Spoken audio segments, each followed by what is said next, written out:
राउरकेला सहरर विभिन्न बस्ती रे गत 50 वर्ष हला बसवास करी आसुथुबा बस्ती बासिंदा को रेल विभाग पक्षर उच्छेद करने को आरंभ होइतिबा उद्यम को विभिन्न महल रे विरोध करा जायछि।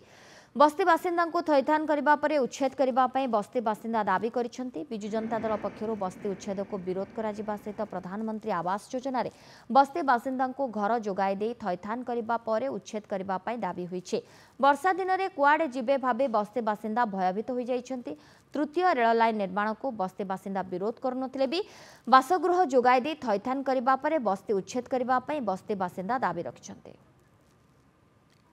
रेलवे ये बारंबार नोटिस दौर आम कहूँ रेलवे तार जी दरकार नौ आम न जावाई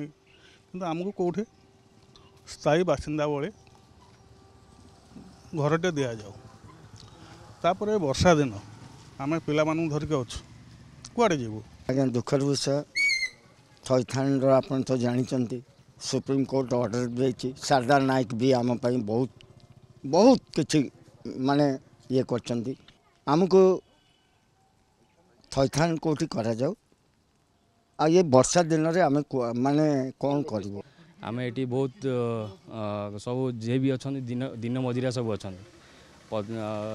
से माने 40 वर्ष रु 50 वर्ष ऊर्ध रही तो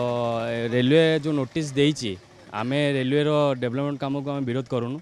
आमे भी राजी अच्छु डेवलपमेंट काम रे आमे बाधा दबनु किंतु आमको आमे चाहूँ कि आमको आगे थैथान करा जाओ तापर उच्छेद करा जाओ। दीर्घ 8 वर्ष बीती जाइए बर्तमान आपण से स्थानांतरित कर नोटिस देइचंती। बिजु जनता दल दाबी करिछि जे सेमानंकु प्राइम मिनिस्टर आवास योजना रे जो योजना को आपण लागू करछन सारा भारत वर्ष रे ताको राउरकेला रे कार्यकारी कला परे आपण 3rd लाइन नियंतु 4th लाइन नियंतु हमर असुविधा नहीं।